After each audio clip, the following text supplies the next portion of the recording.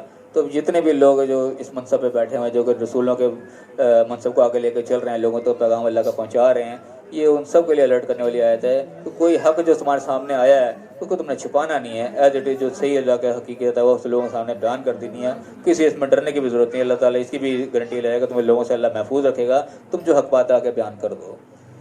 اس کے بعد اللہ تعالیٰ نے خاص طور پہ یہ کی کہ تم کسی چیز پہ نہیں ہو, تمہاری کوئی حیثیت, کوئی وقت نہیں ہوگی جب تک تم اس کی کوئی نافذ نہیں کر دو گے جو اللہ تعالیٰ نے تمہیں دی ہے.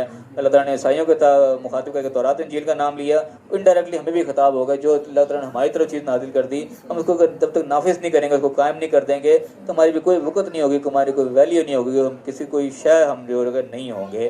تو وہ ہم حقیقت اس دنیا میں دیکھ بھی رہے ہیں, جو اللہ کے احکام ہم چھوڑ چکے ہیں. تو ہماری وقت اس وقت دنیا میں کوئی نہیں ہے. اس کے بعد اللہ تعالیٰ فرما رہا ہے کہ اللہ تعالیٰ نے بنیادی چیز تذکرہ کی کہ جو بھی یہودی عیسائی سب کا نام لے کر اللہ نے کہا کہ اصل بنیاد یہ ہے کہ اللہ پر ایمان ہونا چاہیے, اللہ کی توحید کے اندر کسی کو شرک نہیں ہونا چاہیے, مخلص ہونے چاہیے وہ, اور یہ آخرت کا جو ہے ایمان ہمارے پر ہونا چاہیے کہ ہم نے آخرت اللہ کا جواب دینا ہے. یہ احساس جب انسان کے اندر زندہ رہتا ہے, پھر انسان کو غلط کام نہیں کرتا. جب اس چیز کا احساس ہے کہ جو کام کر رہا ہوں اس کو مجھے جواب دینا پڑے گا, تو انسان یقیناً اس سے بچے گا کہ میں اس کو جواب دے پاؤں گا بھی کہ نہیں. یہ دو احساس اپنے اندر زندہ رکھے, ساتھ عمل نہیں کرتا رہے, دنیائی معاملات کو اچھے طریقے لے کر چلتا رہے, کسی کا مال نہ کھائے, کسی کو نہ قتل نہ کرے, جو برائیاں جانتا ہے ان کو نہ کرے, جو اچھائیاں ان کو لے کے چلتا رہے. تو اللہ تعالیٰ نے حوصلہ دیا کہ کوئی خوف اور کوئی غم نہیں ہوگا. اور یہ خوف غم صرف ہم آخرت تک نہ سمجھے کہ آخرت میں نہیں ہوگا, دنیا میں بھی اللہ تعالیٰ خوف اور غم سے محفوظ رکھے گا. جو اس روش پہ چلے گا, اللہ کی بات کو مانتا چلے, آخرت کا احساس دل میں رکھ کر نیک اعمال کرتا چلے, اللہ تعالیٰ دنیا میں بھی اس کو خوف سے ہی محفوظ رکھے گا, حزن غموں سے ہی محفوظ رکھے گا, اور آخرت میں تو پھر ہے ہی ہے. اس کے بعد اللہ تعالیٰ نے بتایا کہ یہی وعدہ ہم نے لیا تھا ان لوگوں سے بھی جو کہ بنی اسرائیل تھے, لیکن انہوں نے کیا کہ جب ان کے پاس پیغمبر آتا تھا ایسے پیغام لے کے جو ان کی مرضی کے خلاف ہوتا تھا, اس کو یا جھٹلا دیتے تھے یا قتل کر دیتے تھے. تو یہ چیز آج بھی ہوتی ہے. جو علماء کھڑے ہوتے ہیں, جو کر رہے ہوتے ہیں, لوگوں کی وہ حلق سے نیچے نہیں اترتی, ان کی خواہشات کے خلاف ہوتی ہے. لوگ آج کے علماء کو بھی قتل کر دیتے ہیں جو کہ اس روش پہ چل رہے ہوتے ہیں, حق بات بیان کرتے ہیں, ان کی جان کے طرف ہو جاتے ہیں, ان کو جھٹلا بھی دیتے ہیں, ان کو مار بھی ڈالتے ہیں. تو یہ اصل میں بنی اسرائیل کا ان کا روش ہے کہ جب بات اپنے خلاف آئی اس کو رستے سے اٹھا دو. یہ کام نہیں کرنا چاہیے, بہت غلط کرتے ہیں جو لوگ اس طریقے سے کرتے ہیں. اس کے بعد اللہ تعالیٰ اہم چیز آگے بتا رہا ہے, عیسائیوں کا یہاں پر رد ہوا کہ وہ کر رہے ہیں, کفر کر رہے ہیں سیدھا عیسیٰ علیہ السلام کو خدا کہہ کے. اللہ تعالیٰ نے مثال یہ سمجھائی کہ وہ تو کھانا کھانے کے محتاج تھے. تو یہی چیز آج کل کے بزرگان دین پہ بھی آج کے ہم کو بڑا جو کرنے والا سمجھ لیتے ہیں, بڑی بڑی کو ہستیاں سمجھ لیتے ہیں, وہ خود یعنی کہ یہی کسی کیٹیگری میں تھے. آج بھی یعنی کہ بزرگوں کو بھی تقریباً کئی مقامات پہ خدائی جیسے دعویٰ دیتے ہیں, ان کے ساتھ وہ چیزیں منسوخ کر دیتے ہیں جو کہ پیغمبروں تک بھی بعد دفعہ آگے نکل جاتی ہیں. تو یہی چیز ان کے اوپر بھی آ جاتی ہے کہ وہ سب کھانا کھانے کے محتاج ہے, سب انسان ہیں, اپنی بقا کو جو نہیں قائم کر سکتے, وہ کسی کے نفع نقصان کے مالک نہیں ہوتے.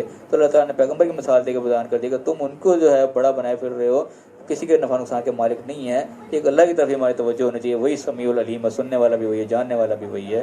اور دین کے اندر غلو سے اللہ نے منع کیا کہ نئی نئی چیزیں ایجادات مت کرو, جہاں تک اللہ نے جس لمٹ کے اندر رکھا اس کے اندر ہی رہو. اس سے حد سے پار کرنے کی کوشش کرو گے تو وہ تم راستے سے بھٹک جاؤ گے. پہلے لوگ بھی اس طرح بھٹکے, تم ان کے راستوں پر نہ چلو.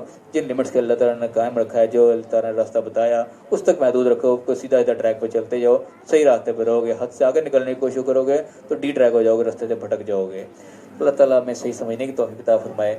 جو اللہ تعالیٰ نے ہمیں احکام دیے ہمیں صحیح سمجھنے کے, صحیح عمل کرنے کی توفیق عطا فرمائے, اور دنیا آخرت دونوں کامیاب فرمائے. آمین. وآخر دعوانا الحمدللہ رب العالمین.